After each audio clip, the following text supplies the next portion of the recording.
You are watching What's Up Punta Cana with Kristi Maggio, una americana italiana en la República Dominicana since 2013. A teacher at heart, but her curiosity has sparked new opportunities. Director, businesswoman, humanitarian, talk show host. La curiosa directora has decided to become the student.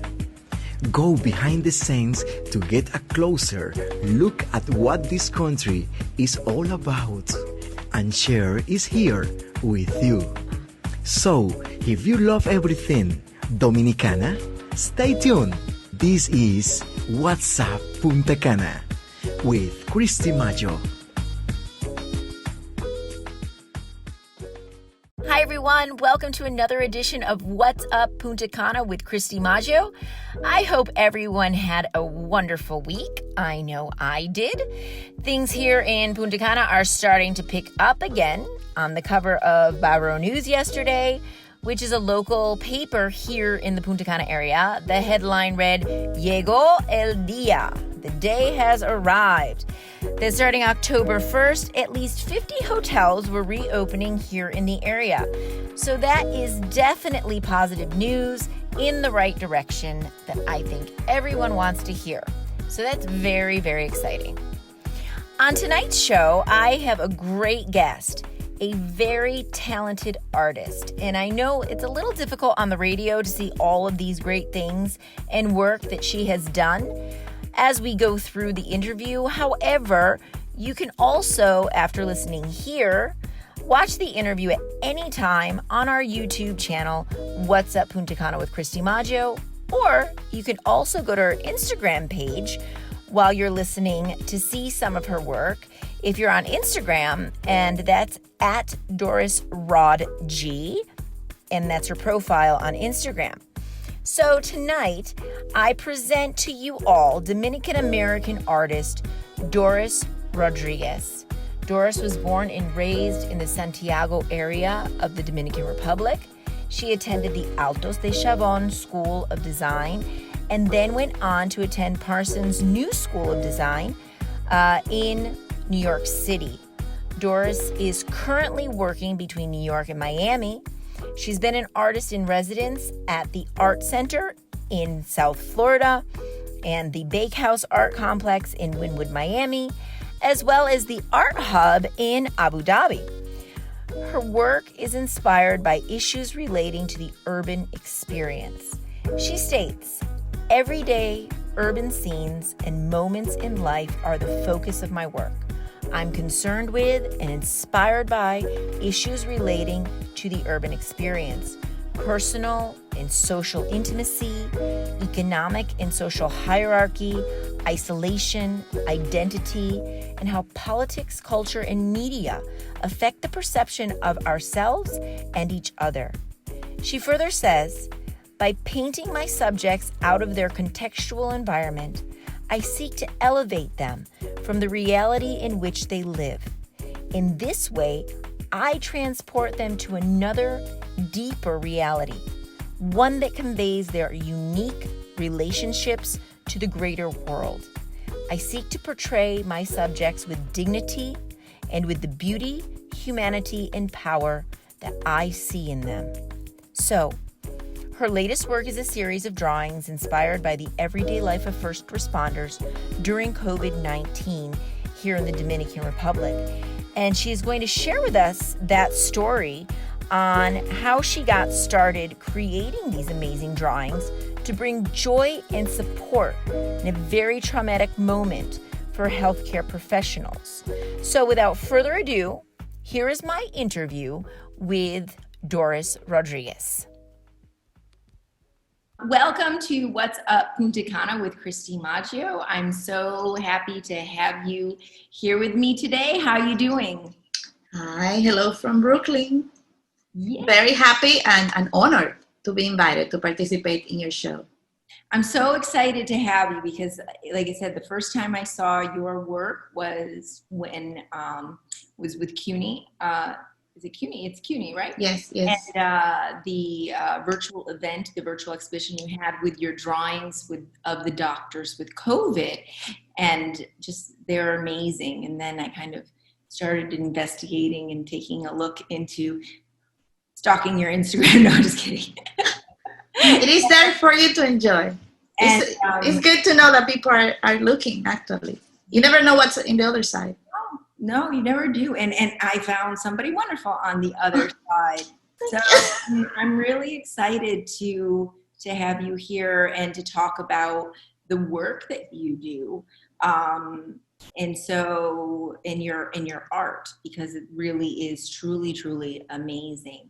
So why don't you give us a little, maybe general background about you're now in the United States, and then talk to us about the steps that you took to get to that moment in your life, because a little bit about your childhood. I always like to go into the childhood. I like to see about, how you created this life for yourself that's truly, truly amazing. So do you want to start back in the Dominican Republic, or do you want to give a little general overview and then go back? Well, I'm from humble beginnings. Mm-hmm. However, my father and my mother were very interested in us to get an education. Mm-hmm. So they went through a lot of sacrifices for us to go to school and eventually to go to college. So my father used to say, this is what I'm going to leave you, an education. And I want you to be independent.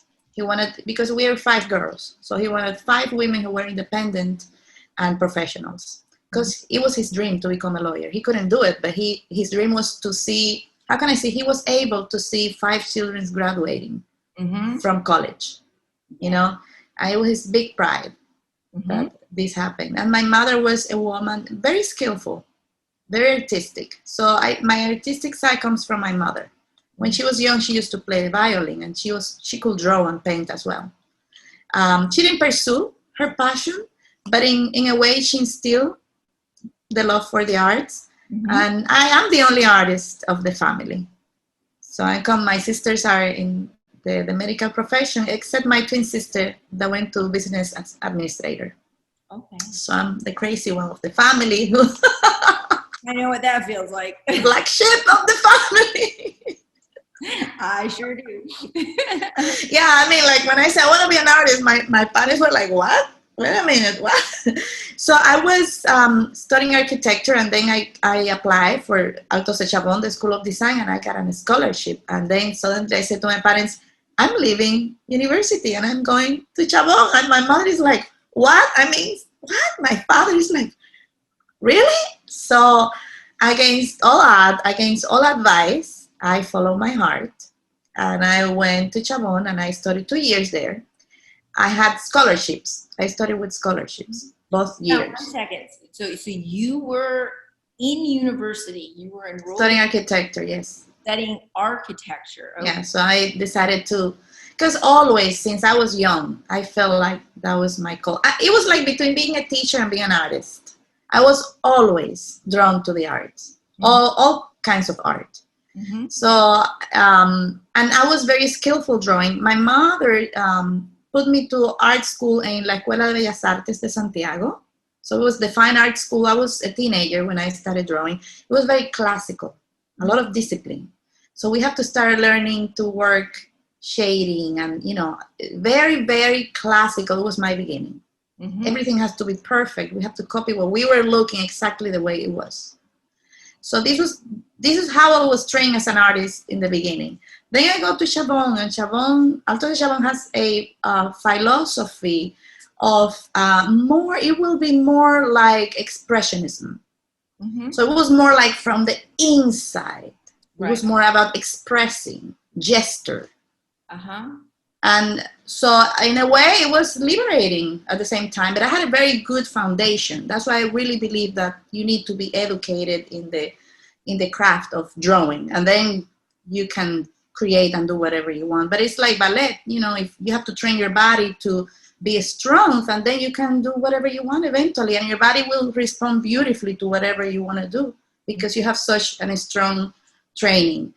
That's what I believe artists should do. It's not the way it is anymore. It's very hard to find universities that provide a classical training.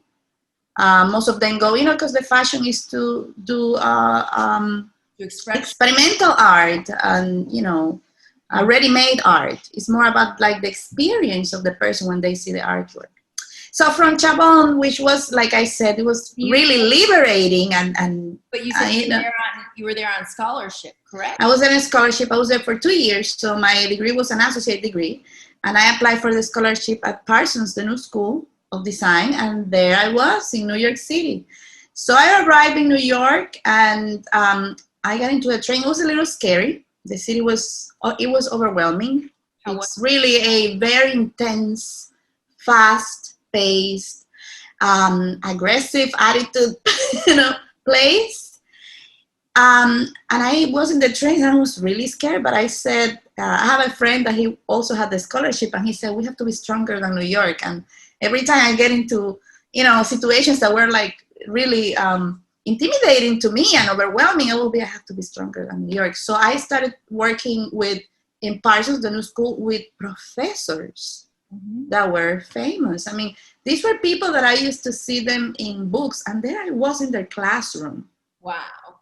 It was such an honor. That was an experience that, it cannot compare with anything else. Just to be sitting there and absorb the knowledge of these professional artists. I went for illustration, and I graduated BFA in illustration. And the cultural shock, I will say, is start my first day with my classmates, get into the elevator later on, like over the week, and nobody said hello. Everybody ignored each other. And I was like really in shock because in my country, you go to El Concho and you learn about the people who are sitting next to you. They tell you the story of their lives, their worries, their problems, and everybody's talking about politics. It's like, constant chatting, and they were like ignoring me. And I was like, and I really have to hold myself, my behavior. I have to adapt to the environment. I made very few friends in school, so I was basically hanging out with my Dominican friends. So we have like a little mini society there that it was supporting each other, from students from Parsons and some other Latinos. Right. Now, One of already speak English at this point? I'm sorry, can you tell me the question? Yes, I'm sorry. Did you already speak English? My English was very basic. And when I came here, I took a summer class, so I was more comfortable when I was there. However, my English was basically technical. It was about art terms, so for me it was a little challenging to start like a normal conversation because my English was to, answer questions to professors. It was art term, what we talk about every day. So everyday life was, I started like getting comfortable communicating like fluent, having a fluent conversation without being, scared. When I made a couple of American friends, it took me a while, but I did make some friends. And I noticed that it bothered them that we spoke Spanish. It was very upsetting for them, but in my school was international. There was people from all over, a lot of Asian people, a lot of people from Japan, Korea. I made more Korean friends than Americans. Wow, well, that's great though. But the classes themselves, they were all in English. They were all in English, yes. And so, artists get trained through criticism. So you will, finish your work or bring your homework and you will sit then and people will criticize your artwork. And you have to be able to defend yourself and also do a constructive criticism for somebody else's artwork. So I got used to that. It was, like I said, intimidating. It was scary, but, it's like I said, I had to be stronger than New York. So I had to do everything that I could do to be able to succeed. English wouldn't stop me. I said from the beginning, a language wouldn't stop me. I have the talent, I have the faith, I have the work ethic. So it was just one more challenge that I had to overcome, and eventually I did. Yes. And I think everything is a matter of attitude. Like I said, maybe I cannot perform as well in my language, but my work has to be perfect. So I raise the quality of my work in order to defend myself better. Compensate. Yes, Yeah. but also to be able to defend my work better. Mm-hmm. So I had to work really hard to create a very well finished artwork. So in order to be able to compete. Right.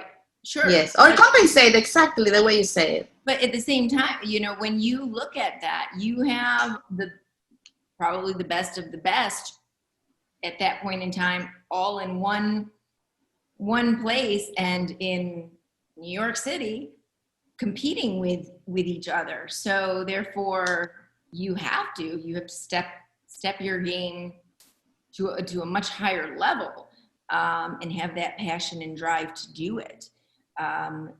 What do you think is, for example, what do you think was the most challenging moment, that moment where you're there and you're talking about all of this criticism and it's good criticism, it's bad criticism.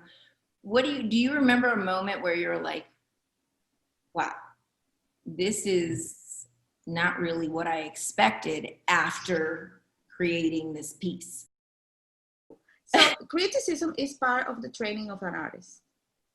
So I was used to this sort of part of the way you learn.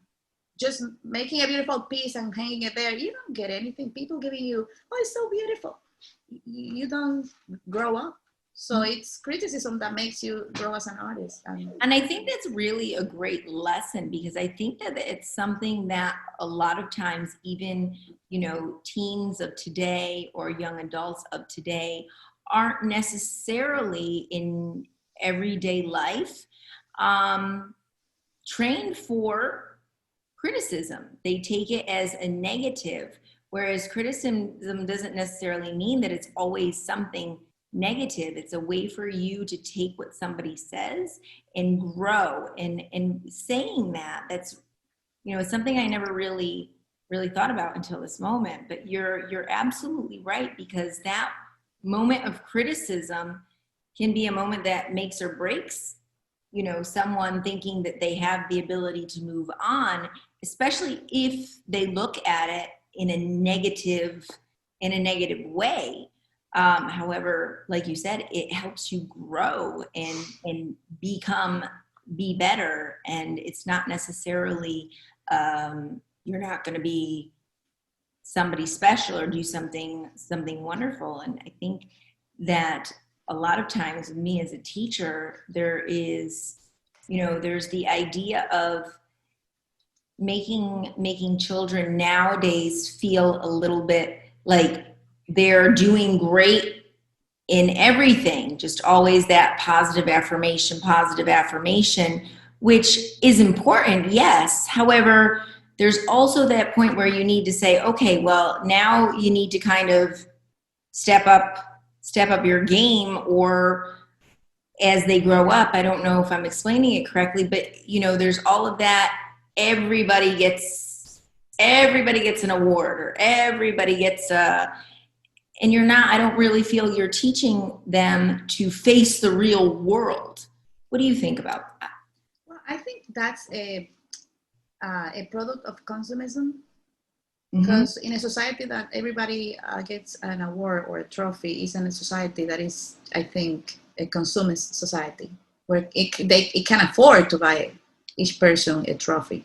Interesting. So it has to do a lot with the society where that's happening. But as an educator myself, I try to be nurturing to the kids. I try my language to be nurturing, but at the same time, it is necessary. It is necessary to let the children know how they can do better. Mm-hmm. Now, like in art, a lot of teachers have a different style. Some of them are cruel. Some of them are, I have professors that were amazing, and not necessarily they have to, pat your shoulder, but there were words that you could hear that were words of encouragement. But others were very ruthless in their criticism. And also the classmates, some of them were kind and some of them, they just want to get to you for whatever reason, you know. Right. I always try to be fair in my criticism. Not everybody is, but also all depends on the educational institution. If you train the students that's the philosophy, you know, they have to grow up and take it as it is, and understand this is part of like the training as well, to understand that these words are not to hurt you, it's to make you better. Yes. So I think it has to do a lot with the philosophy of the institution and also the learning style. Right. So if it's established from the beginning that this is the style of the institution and this is what is expected from like if you raise your bar for performance or whatever, everybody has to move on or just be left behind. Right. I don't believe in everybody getting, you know, recognition. I believe that if you deserve it, you get it. If you don't, you shouldn't. I had parents calling me because their children got a C or a B. And meanwhile, I mean, I wish I could take a photograph because I could send them, you know, I could send them pictures of what the kids were doing. And then I had to sit on a meeting about, you know, why you gave my child a B in art. And it's like, you know, I wish I had the right to take pictures because I could document his behavior, but I can't. So it's my word against his. And, you know, so I think a lot has to do with parents don't trust educators anymore. That, and I think there's just too much, my child is, that's not my child. Or, you know, he deserves more. And I think that, in my opinion, it's a huge disservice to the child, because what it ended up doing is the child says, well, I can do the most garbage work possible, but my mom or my dad is going to go in and say, and get better for me. And I remember even when I first experience of that, my very first, which is kind of surprising, it was when I came here, and the first year I moved was here in the Dominican Republic. I worked for a bilingual school, and they took the student's word over whatever the teacher said. And I had parents coming in saying, well, you know, he had this, that, or the other thing. They couldn't do homework. My policy is you don't do your homework. You have to do it during your break or whatever it is. That's my policy. You don't like it, I'm sorry. However, it wasn't an extreme amount of homework that I was giving either. But I think that's the thing. And I've had so many scenarios with parents saying, well, I'm going to go in. They shouldn't have given my child a detention. When I was growing up, if I went home and told my mom or dad I got a detention, they didn't question why. They were just like, you did something that you got to, so I was just done for. Like, I never wanted to have to go home. And then there were very few times that happened. However, I don't think that they're doing a huge service to their children by trying to change things when you know, as the teacher, that they didn't put forth the effort.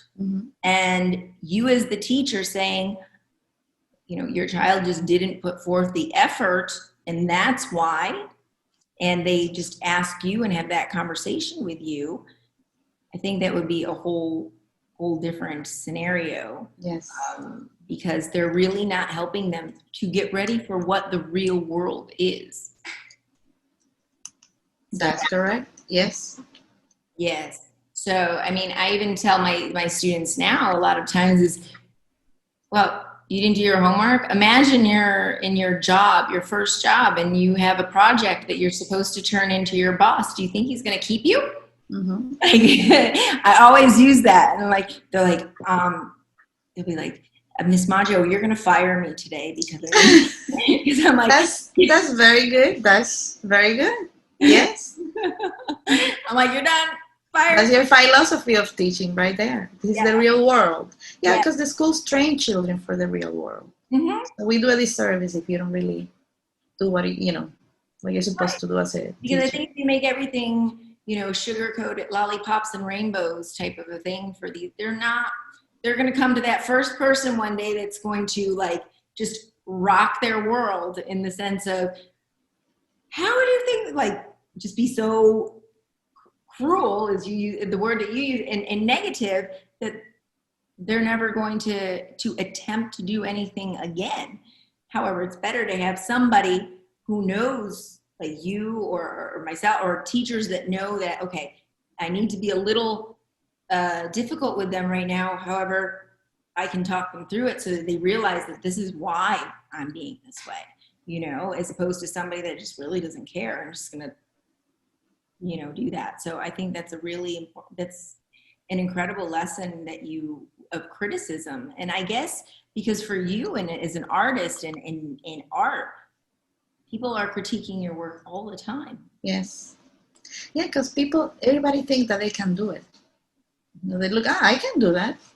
Oh, I bet you did it very fast. It's like that question, and I get that question a lot from Americans, because Americans calculate everything by hour, right? How many hours it took you to do the painting? And that's a question that I cannot answer, because my answer will be, it took me 30 years. Because a painting is the product of, you know, labor, intensive labor and knowledge and investigation and research and, work development and technique experimentation. So even if I make an artwork, who can make an artwork so quickly? Let's say 20 minutes. This took me many years of hard work to be able to do it that quickly. An artist work very hard. The training is difficult, is expensive, like any other career. And so we deserve to get paid fairly, for our work. Absolutely. Absolutely. What do you say to those who are aspiring artists at this moment, who are, again, looking at trying to get into the arts, whether it be, there's so many facets to the arts, and those that are experiencing like that, black sheep feeling because of, because really we know that the stereotype is starving artist, or, you're not going to make something of yourself, or you're not going to have a proper career, or you're always going to struggle, so you should do this. What do you tell those young adults, teenagers right now, who just have a love and a passion inside of them, like you do, for art?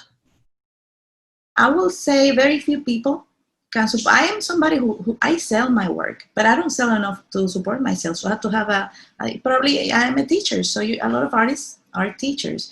But more than anything is because you learn art from another artist.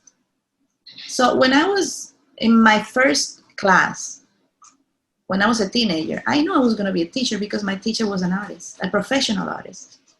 So in a way, the artist passed the torch to the next generation. Mm-hmm. So you're always a teacher. You have to always teach. Even if you develop a style, you teach other artists, and it becomes a movement. Right. So you're always teaching. You're always sharing your talent with the world. So other people can, learn from you and try and emulate your style, and that's how a movement starts. So in a way, yeah, but I enjoy teaching. I really like it. And like I say, I always knew I was going to be a teacher as well as an artist. I know people, they do all kind of things. They supplement their income with design, graphic design. They can do a lot of things at the same time. Mm-hmm. And I know a lot of people who they can be a doctor and they are artists at the same time. They create beautiful artwork. I have a friend that he's a doctor, and he posted a picture, and it was half in his studio holding a paintbrush, and half, he's an optometrist, half, with the machinery to look into the eyes.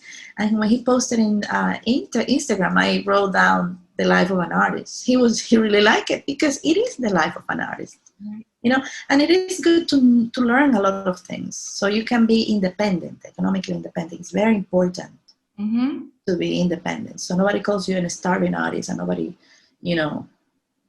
minimize your work and want to make you feel bad about your decisions. It's very important to do whatever you have to do, not to ask people to support you.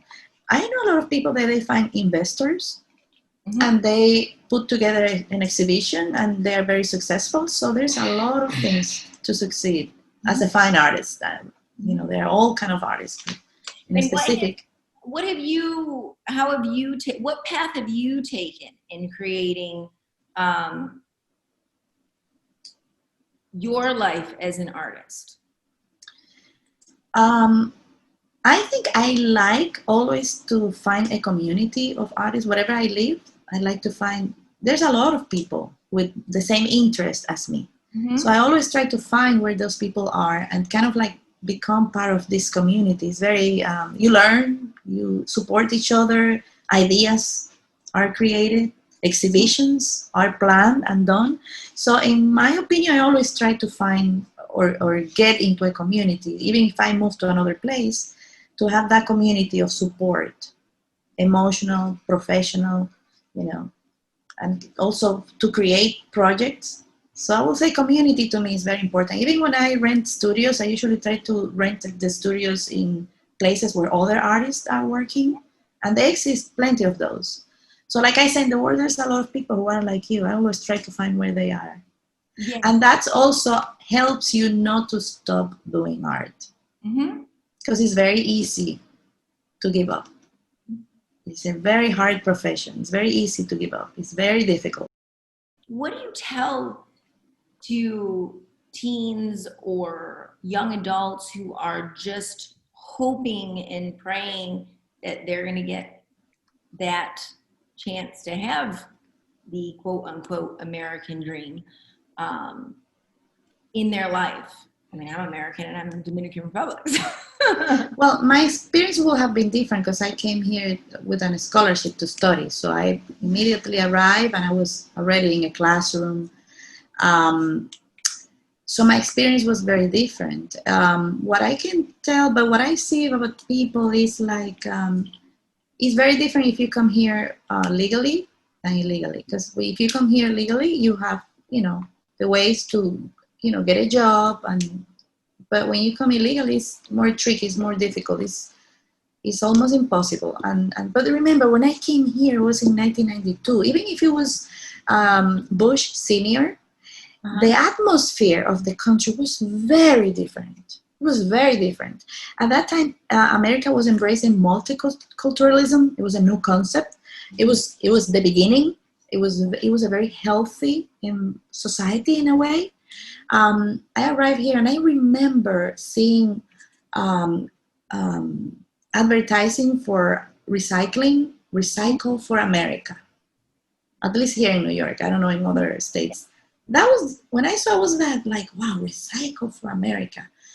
How patriotic and how, we're going to do this together. It was all about, learning about the environment and helping the environment. It was a very healthy society. And again, the multiculturalism and stuff like that. So it was like a change. Things were changing for the best. Economy was really bad when I got here. It was in a recession. I saw the first attack to the Twin Towers. That was very shocking. The city was in really bad shape. And then Clinton took over and the economy just took off. From one day to another, opening restaurants, new stores. It was like a revival of the city, jobs. And then we ended up what is going on now, and then COVID. Right. So right now, the country's in coma, the economy is in coma. There's no job. A lot of people are not working. It will be a very bad idea, I think, to come right now. I will wait a little bit. Right now. But I think if you come here, regardless of the way you arrive, what I've seen is that you work hard. You have an honest job. You have, you work, you bring your values. You don't change your values. You work it with integrity and you will succeed. Right. It's hard. You have to adapt to the way things are done here. But if you learn, you never stop learning, you will succeed. That's my experience. I say that the Latino community really stick to each other in my experience. And, I cannot tell somebody else's experience. Like, and that's important also. Like immigrants here, they really, really try to help each other, give an advice. I think that's important. I do. I think that's very important. And as we know, through immigration in the United States since it started, those communities, whether you were from Ireland or it's Italy or Jewish or Latino or wherever, like they had their groups because that's who they could relate to, they could communicate with when they first came, especially language barrier, because the majority that come don't know English yet. And so that's one of the reasons why there is that congregation of community, which I think is wonderful. I'm really proud to see my fellow Dominicans, like the parents will come from the countryside and probably they will have a very low education, but they instill in their children the need to study and progress. So, I have seen so many successful second generation. I am very proud of the Dominican community here in New York. They work hard, and they prosper. I think that immigrants in general, even nowadays, just get a bad rap for no reason whatsoever, and they are associated with a lot of negativity, which I think is horrible because of the sheer fact that the majority, I would say 95% of immigrants coming to the United States are absolutely hardworking, upstanding people that really want to better their lives and the lives of their children. And I think that a lot of times in the news and the media, that is really taken out of context. Because again, news and media, even now, whether it be that or COVID or whatever, like it's all negative, and there's very little positive that that's coming out of from the news at this point in time. So, but I do believe that, and even with immigration in and of itself, I come from an immigrant family. My dad was an immigrant, and it's that idea of being able to change your life, to change your stars. And a lot of times you see people sitting there saying, oh, wow, they're coming in illegally and this and that and the other thing. And I would say, well, do you know where they came from? Do you know like the situation? Especially some countries like over in the Middle East or wherever, that they have civil wars and they can't walk out of their home. Like, you don't quite understand, and it's easy to judge because you've not been in their shoes. And so, but also immigration has been here forever, but now has become, a very unhealthy issue. The way it's being talked about is very different. Mm-hmm. But these immigrants, it's been happening for a long time, and nobody was shouting and screaming, and the country was built by immigrants. The entire. So I think it's more. It's the immigrants have always been here. They always been doing the same. It's just that, whatever is going on in politics is that it has changed. Politics drives everything, right? Yeah. Unfortunately. Let's go on to tell me about you made some children's books. Yeah, I have, like just graduating from college. Mm-hmm. I designed and illustrated this book, and it got published. So this is Diego Wants to Be. It's out of print. And I got an award, and I was recommended for the Parent Council. Beautiful. And you did all. It's about a child who doesn't want to be a child. He wants to grow up, and then he don't want to be a child. He tried to be a cat. He tried to be a bird. Wow. And then he wanted to grow up, a bird, a fish. And then he wanted to grow up. But then it was too late when he wanted to be a child again. Yes. And that's great. That's me very young. Wow. Wow. And that's a great story, because I think a lot of children can relate to that. They want to grow up. I think a lot of adults can relate to that. You want to grow up, and then you just, when you grow up, you want to return and be a child again.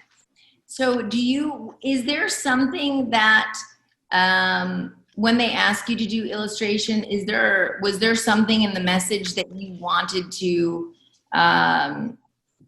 that made you choose one over another? No, you're just happy to get a job. You do it the best you can. Right. Yes. Now, it's interesting, and people don't know this, but when you illustrate for a book, you don't even meet the author. You work for the art buyer or the editor. And you don't even talk to the book is already written. Right. And then the author has no say, unless it's somebody very famous. They have no say of who's going to illustrate it. So that's a very interesting industry. Now, your artwork. Let's go to your other artwork. Starting with the pieces that you just did, the drawings that you did for COVID. And tell me, tell the viewers, because I know you've already mentioned to me a little bit, what was the inspiration of those drawings? So I have my sister is a doctor. Mm-hmm. My niece is also a doctor, and when they, everything was very quiet. We're living in New York. We have days that we had 700 people dead of COVID. It was very dark days. Mm-hmm. Now it's a lot better. Right. Yeah. And then they started sharing pictures in their full PPE, and I was like, wow. I was very concerned. So my niece sent me a picture with her whole outfit, her whole PPE outfit. And I did a very quick drawing of her. And I sent it to her. And she said that when she received that image, it was like, it made her day after being, because, these doctors, they get into their PPE. There is no break. There's no, you imagine they have a break after 3 hours. No. They're going to stay in that outfit for as long as it's needed. No drink, no food. They cannot remove anything until, it's removed carefully. So I'm like, it was a shock when I saw them dressed like that. So I just made a drawing, because that's the way I cope with anything. I draw, I paint. But then when I saw her reaction, and then one of her co-workers, when he saw the drawing, he loved it. He said that I have the pulse of a neurosurgeon. I thought that was such an amazing compliment. Yes. My sister said that's the compliment of a doctor. I have the skills of a neurosurgeon. And it was a quick drawing. I didn't, it was... So, and then he jokingly, he said, why can't she just make a drawing of everybody? And I said, I can do that. So they didn't believe me. I mean, who's going to do that? She said, but it's like 30 of us. And I'm like, I'll do it. If they send me pictures, I'll do it. They didn't send me pictures. She did, because they didn't approach me. Right. So I started doing drawings. This is the first. This is the doctor that said I have the skills of a neurosurgeon. Oh gosh. And then I kept, my niece will send me pictures. My sister started sending me pictures. I have a friend. This is the theme of my niece. So I have a friend also that she's a pneumologist, and she was she's been looking patients from the beginning. This is Anandi Maggio, my friend, and I told her, why don't you just send me pictures? And then I started drawing her, and she started sending me pictures of other doctors, and it was so funny because they didn't think that I was gonna do it, and every time they sent me a picture, it's like, there's another one. And I'm like, send me more. Are you sure? Like this doctor in San Pedro Macorís, I think, he basically faced the sanitary emergency single-handedly, basically, in the beginning, because it's like doctors were getting sick, and he received everybody in the hospital. This is the most popular one. this doctor blowing the birthday candle with all his mask. You know, some of the leaders. And this one here, the doctors are giving support to the one that is going to start her shift at the COVID unit. Wow. This doctor here, it was the last sip of water this patient had. Oh my God. I mean, you know, everybody was learning. This is a new disease. Everybody's learning. So, you know, the whole idea was for, you know, to make them feel better, to alleviate the stress and all the difficult times they were going through. So at the end, I ended up doing about 176 drawings. They're amazing. It's absolutely amazing. And I have 3 sketchbooks. 3 sketchbooks. Because I also, you know, I did it in the sketchbook because I didn't want to have pages, you know, all over the place. And I tried to include, I tried to include as many people as I could, from cleaning people, nurses. I mean, you really dentists, everybody that is, you know, facing this. You captured something. I really like this one. It's like the doctor is so carefully approaching this baby. Beautiful. You know, like the hand, she's touching this baby so gentle. So I also did some drawings of them because at the end of the, I wanted to show their faces. Right. These I haven't shared it with anybody. You're the first person I'm sharing these drawings with. Wow. But I drew them without their mask. I have a group of drawings. I did a lot of dentists too. I did drawings without their mask. They're just, oh my God, it's beautiful. I mean, the feeling. That's my niece and the doctor. He said that I have the skills of a neurosurgeon. So I also did drawings of them without mask. And then I started painting children. Children flying kites. Motoconcho family, the whole family sharing the motorcycle. Children playing. Yes. Now that one is the one that you had done. Now, have you put all of these ones that are in small pictures here? Are those the initial drawings that you do, and then you create them in a? No.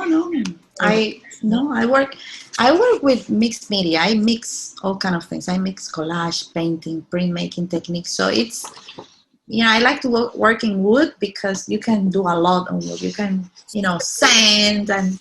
So that painting behind you is on wood. Yeah, this is on a masonette board. Wow. But I work a lot on wood. So because it's like a process that it's you know, gluing and removing, sanding, distressing. Canvas is not going to take it so nicely. These images are incredible, and just seeing I mean, these are all. So I did a series of the shoe shiners. Wow. This is a little painting, a collage on tea bags. So, you know, I see something that looks attractive and I like it for some reason, and I have it around and I glue it. There it goes. I did a series of portraits of my daughter when she was growing up, you know, turning into a teenager. She didn't want to grow up. Uh-huh. Oh my God. I did a whole series. I sold every single one of these paintings except this one. Yeah, I did about 10 of her paintings, different children that I have painted over the years. And what makes you choose children? Well, you know, when you paint people, you need a subject. So, you know, I could paint anything, but remember the latest, because I did a lot of different things, but it has been children. I just, I don't know. I think, you know, their capacity to create and dream. You usually try, like, for example, with the painting behind you, do you usually try to tell a story? Yes, usually, but also more than anything, I want people to remember. the child they have inside. Mm-hmm. You know. Yeah. So I do want to remember also the child that I still have inside, and I think I wish people could remember. Also, I paint the invisible child, the child that is in the street that people don't see anymore. You know, so I bring him forward, see him, don't ignore him. He is there. So that's also another of the reasons why I started painting the shoe shiners. Yes. You know, especially with here, that's, you know, you still see that now, right now, you know, that or the window washers, Yes, the stoplights, but, and yeah, and that's the reality, but seeing those pictures, just, I mean, that's a huge part of the Dominican culture. yes. Of what you have shown or created there. You know, I'll never forget the first time that I saw like 5 people on a motorcycle. I remember they have a mode of transportation. They're the lucky ones. Yes, and not even just that. Like I'll never forget seeing the washing machine on the back, and the guy is there with one hand. Yes. Well, and you won't believe this, but when I had my studio in South Beach, a lot of people will come to me, and they were from other countries, and they'll be, in China, it happens in China too. Mm-hmm. And this person brought me a book that the things they were hanging behind the motorcycle, it doesn't compare to what Dominicans do. I mean, I just couldn't believe it. So this photographer was out there, you know, taking photographs, and it was an unbelievable book. It was unbelievable. Yeah. So let me show you some other samples, a lot of collage. This is interesting because this is the daughter of a friend of mine, and you know, she's like, she's very active and jumping, and I said, I'm gonna paint her jumping and being active, and I said, can you stop there? I'm gonna take you some pictures. And she stand up like this, stiff and straight, and I'm like, I can't believe this. Also, you see wood. Wow. So here's painting, collage, photo transfer. Do you prefer to use wood as opposed to canvas? The canvas is amazing. The thing is, when you paint, every surface gives you a different energy. Canvas bounce, and it's a beautiful experience when the bounce of the canvas is really beautiful, and the texture of the canvas is different too. And you can glue on everything, but if you have to roll, because I have moved, when you roll the canvas, sometimes they get, you know, it gets damaged, the painting. But on wood, that's it. You know, you can do a lot of stuff to the wood that you cannot do with canvas. No rolling wood. Yes. No rolling wood. But like I said, and I know friends that they don't like the bounce of the canvas. Mm-hmm. You know, it's an energy. The canvas has an energy that is very different than with a flat. And it took me a while to get used to the flat surface of the wood. It's a very different communication with the material. The interaction is completely different. It took me a long time to get used to it, because I was a canvas painter. I can do both, mm-hmm. but because I'm doing so many layers, wood works better. Right. It really is. It's incredible. Okay, I'm going to ask you a few questions about some of your own things and, you know, regular everyday life, and then we'll finish up. So, who were your childhood heroes growing up? My parents. Your parents. To be honest with you, later on, you know, I can give you like really good names, but till today, my parents. Your parents. Yeah. Because they instilled the values that you have in you. So that's and who is someone now though that maybe they aren't here anymore, but somebody that you admire and you look to their life and their work, is someone that you kind of go to in your mind for inspiration, maybe? Well, you see, sometimes artists are not the best of people. if I'm attracted a lot to different artists. I like Picasso. Mm-hmm. I think Picasso was an amazing artist, an amazing painter. Mm-hmm. I really like his work. He's one of my favorites still today. Yeah. And as a human, as a person, I don't know. I'll say I'm very open about that. Yes, not really. Because sometimes, like sometimes people, if they're inspired by someone, they would think of, I don't know, but some people have them and some people don't. But as an artist, you enjoy or look at Picasso. And I like Matisse. Matisse was an amazing painter. Mm-hmm. An amazing painter. I enjoy those painters very much. Yes. Some post-impressionist. I like the post-impressionist painters. And today, what I enjoy the most is see street art. Yes. I enjoy so much to see murals. And that we're going to come to that in a minute, because we can come to it now, because you do create murals. Yes.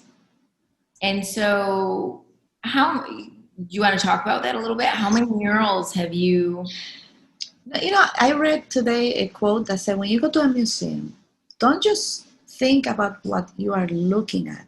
Think about what you are not seeing.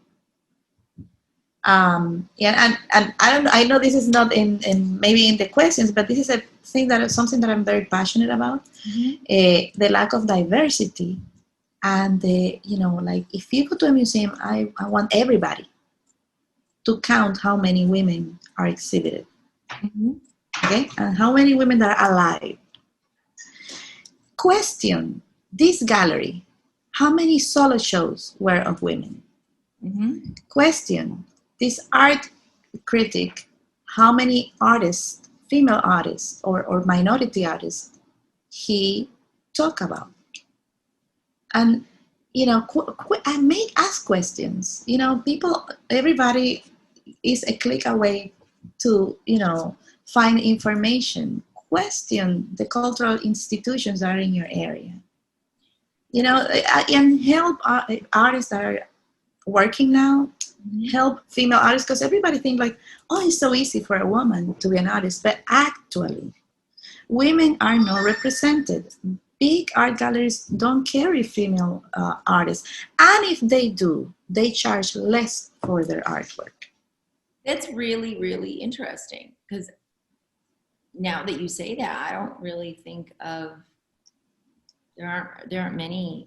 And then your question: I wanted to do murals, and so sometimes mural artists are very, they own that wall. So I tried to get into the system in Miami, and there's very few female women painting murals, and at my age too, So I said, I'm gonna do murals. So when I arrived in New York, I contacted a institution called 100 Gates Project. This basically they hire artists to beautify and the steel gates from different places. So the business owners signs in, and an artist come off work hours and create a mural on the horrible, ugly steel gates. So with them I did about 4 different gates. And they're gigantic, So I have to learn how to use spray paint, stencils. The artwork is very different when you do it small than when you do it large. The scale, yes. And then I started, after I got kind of like a relationship with people working with this institution, I started working with different groups doing murals. And the last one I did was in 125th Street in Harlem. Which is an area that it needed to be revitalized. So they hired about 80 artists. It was like a big festival with music. It was amazing. And they were going to do it again this year, but with COVID and social distancing issues. So we were going to start painting this month It was moved to next month. So I'm sketching and getting ready for my next mural. Uh-huh. And I'll tell you this, when I was painting that mural, it was unbelievable, the response of the community. When I paint outside, people come over and they say thank you. Right. They ask you questions. It's you become part of the community where you're doing the painting. I'm sure. I mean, in just the fact of you doing that on the grand scale, I mean, for them, they're probably, I would be there in amazement, because it's one of those things that, like you said, I'm not artistic hardly at all, but I can't even imagine doing something on that large of a scale and keeping it to scale in size wise and dimensions. Like, to me, it's just incredibly amazing, so it's just, it really is. So you're supposed to be doing another one? Yes, that will be in October. Wow. Yeah, so I'm gonna make a lot of patterns and very colorful. And what's the theme? The thing, might put a portrait in it, and because this is gonna be political, because we are in an environment now, a political environment is very intense. Yeah. And the art has to respond, because art is a reflection of what's going on in society. That is true. So if you start seeing, people get rejected, it's all about, these issues. No, embrace it, understand, question why the artists are doing this issue now. Why, art is a reflection of what's going on in society. So whatever you see, look at it, question it, and learn. And then you can move on. Absolutely. I mean, art is, there's always that saying, a picture says 1,000 words or more, Yes. than what you could read about it. And it's just taking that and appreciating it and embracing it. And so that's amazing. What do you like to listen to? I like everything. I really, when I paint, I like to play classical music. Uh-huh. I like guitar. Mm-hmm. And any singer that plays with an acoustic guitar, I enjoy. One of my favorite singers is Mercedes Sosa. Sometimes that's my music for inspiration. I truly enjoy her deep, strong voice, so rich. Mm-hmm. So I like songs with substance, with complicated lyrics. Mm-hmm. Yes. They make you think. But, I play a good bachata too. And then I dance when I'm painting. So. That's true. And you make it that I just have that free. Yes. Good. Yes, Joe Vera. I love Joe Vera. Uh-huh. I really like his work. Yes. I saw him a few years ago here in the Dominican Republic. So I did. What was the last book you read, or as I am, listened to? Well, I've been obsessed with the Japanese author Murakami. I have one that I haven't finished here, Haruki Murakami. Wow. I am obsessed with this writer. What does he write? His style is magical realism. Really? Yes. And I really enjoy the Latin American magical realism. I think that's why I adopted, him now, because I went over all the magical realism from Latin America. This author is really, his work is really, how can I say, it's light, me levanta el día como, but at the same time it's a little, sometimes he has some twists that you're like, woo, and I love that in a good book. Good twist, Absolutely. And yeah, so I like the magical realism. I enjoy Asian writers, but this is and one of quote, and I wrote it down somewhere here. One quote from this book is: "Spend your money on the things money can buy. Spend your time on the things money can't buy." Very interesting. That's an incredible. Yeah, his work talks a lot about human relationships. Wow. you know. You have to look at And for him, these books, I mean, I haven't been able to finish it because I've been so busy lately, but there's one book called Tusukuru, The Colorless, Tusukuru and His Years of Pilgrimage. Oh, what a book. Really? Wow. Yes. I'm going to have to.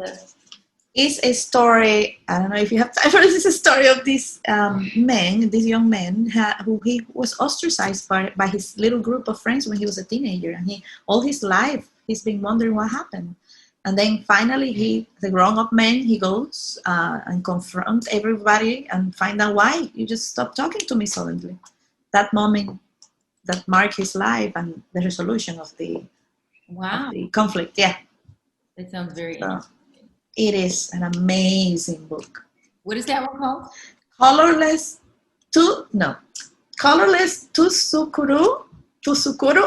and His Years of Pilgrimage. I'm going to have to look at it. Yeah. And it's a story like all the friends in their last name have a color except him. He has like some word that sounds like a color except him. So that's why he's colorless. His name doesn't have a color. And at the same time, he's ostracized by the 4 others with the colors. It's an amazingly complex, beautiful book. It sounds that way. And so my last question for you is, outside of art, do you have like a hobby or a special I love baking.